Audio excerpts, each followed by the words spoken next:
So guys, I watched Tenet in theaters twice and I took notes in theaters. Yes, I had my phone out, just speaking notes in. And so I'm really excited to do this review today. So it seems not everyone is excited for me to do this review, but you know what? Let's get started. Hey guys, welcome to my channel, Candi and Popcorn. I'm Candice James, and here we talk all things TV and movies. I give you really great reviews, I give you suggestions about what to watch, and there's always cocktails on my channel. And so guys, like and subscribe if you like any of those three things. But today we're gonna talk about Tenet, so let's get started. So first off guys, this video has spoilers. If you want to watch the spoiler-free version, check out this video that I recorded. Go there now, and there are no spoilers in that video. But this particular video is for all of those who watch the film and want a post-coital analysis of all the ways that this film gave you pleasure, or not.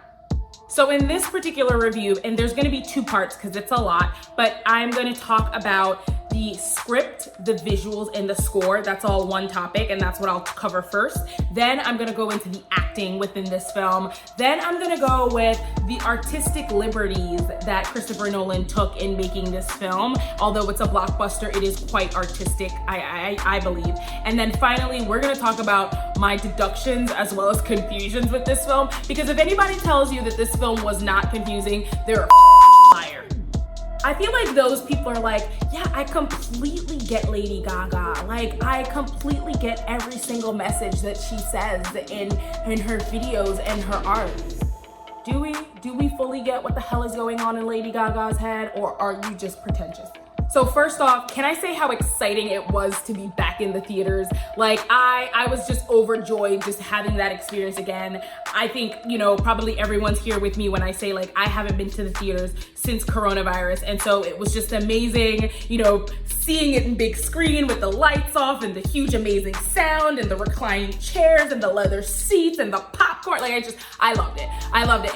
And don't get me wrong, I love my place. I love, watching TV on my regular TV, but you can't get the full experience on, just 26 inches, and it might sound like a lot, but really it is. Oh. I offended my television. I'm sorry. You're a really big 26 inches. So first off, I'm gonna say, I think that the Tenet script is absolutely brilliant. I think in order to take any topic and build on it and make it a fantasy, especially if it's rooted in reality, you have to understand that reality, backwards and forwards in order to take something and make it different and more. And I think Christopher Nolan does that beautifully here. So to make a film, for example, an Inception about, psychology and dreams, and here it's about time and physics, you really have to explore that subject quite a bit and have a really great understanding of those subjects in order to then make this fantastical film about it. And I think, it just shows how, quite intelligent and curious Christopher Nolan is. I also think that Christopher Nolan, as the screenwriter here, has a beautiful mastery of the English language. This film has a lot of just witty banter, and it was really fun to watch and see all the characters interact. And so I'm just gonna give you a couple of my favorite, just brief interactions. And so there's a period where the protagonist catches a bad guy, and this debate ensues while he's got a gun to his head, and they're talking about, whether the act of catching this bad guy was a deduction or an assumption, and so it's just you assumed it was me, and he's just no, I used context clues, I deduced. And so that was really cool, playing with the definitions of those words. There's another part, so I have my notes here, guys, so that's why you see me kind of looking to the right, because I'm a nerd. So there was another part where they're at dinner, and the guest that he's sitting with, and I don't want to reveal who that person is yet, but you've watched the movie, so you probably know. And so he says, us British, we don't have a monopoly on snobbery, more of a controlling interest. So I thought that was, really cool. Again, just playing with how to describe things. And it was a lot of fun. And I think one of my favorite interactions, and actually to look up this word, so I learned a lot in this movie, I will say. So there was a part where, he gives the phone to Kat, you know, who's Elizabeth Dembicki's character.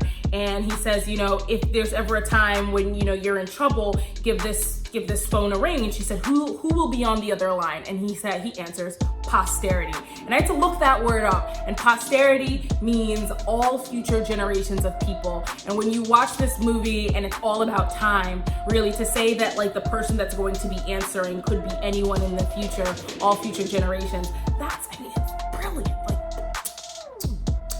Christopher Nolan. So next, I'm gonna talk about the score. I thought the score was absolutely amazing.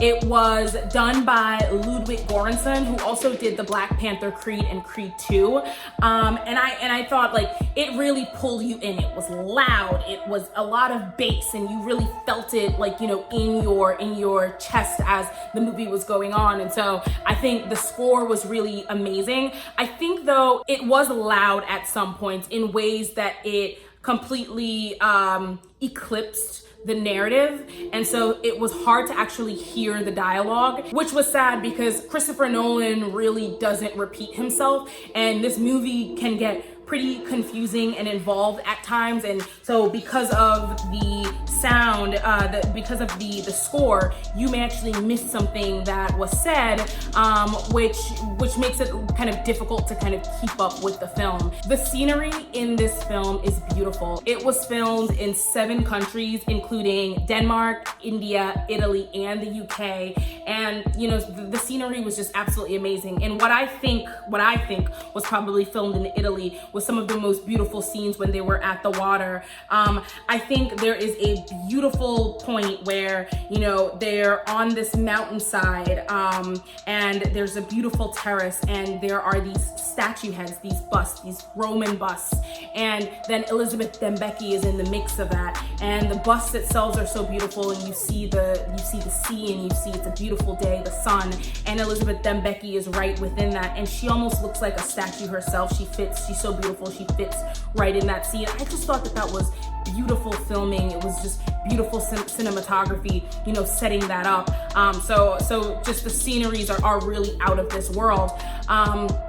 And because the film plays with time, you know, there's a lot of imagery that is different because of that. So for example, buildings blowing up, you're seeing it inverted or backwards, going backwards in time. And it looks off, it looks weird, but it's still grand. It's still large. It's still a building blowing up, being blown up. And so I thought that was cool. And even, you know, there was a scene where John David Washington's character is moving backwards in time and steps in a puddle. And so what does a puddle look like when you're looking at it backwards? But even though the puddle is moving forwards in time, but John David Washington is moving backwards. So it was really thought-provoking and really eye-catching. So that's what I'll say about the scenery. So guys, on today's video, we're actually not doing a cocktail today. And I know I say we do cocktails on here, but I found Farmer's Fridge.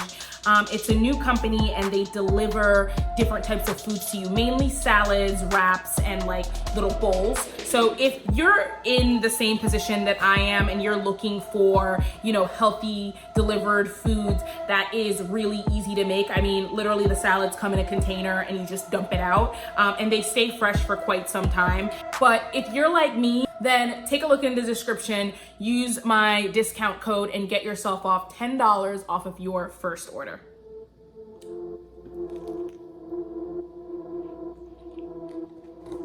So now let's get into the acting of this film. Now, John David Washington, although this is not his first large acting role, he really was amazing in this movie. You know, we've seen him before in BlacKkKlansman, and I really wanted to rag on him and say that, you know, he's a celebrity kid and, you know, got it easy. But you can tell he did his research for this role. He played this part to the T. He was so believable. So kudos to John David Washington in this role. So we see Michael Caine for a very short period of time. Michael Caine is a staple in Christopher Nolan movies, including The Prestige, including the Dark Knight trilogy, as well as Inception, Dunkirk, Interstellar, etc. So it's not surprising to know that of Christopher Nolan's 16 directorial credits on IMDb, Michael Caine has been a part of 8 of those. So 50% of Nolan movies, Michael Caine has played a part somehow. So my favorite character in this movie has to be Andre Sador, who's played by Kenneth Branagh.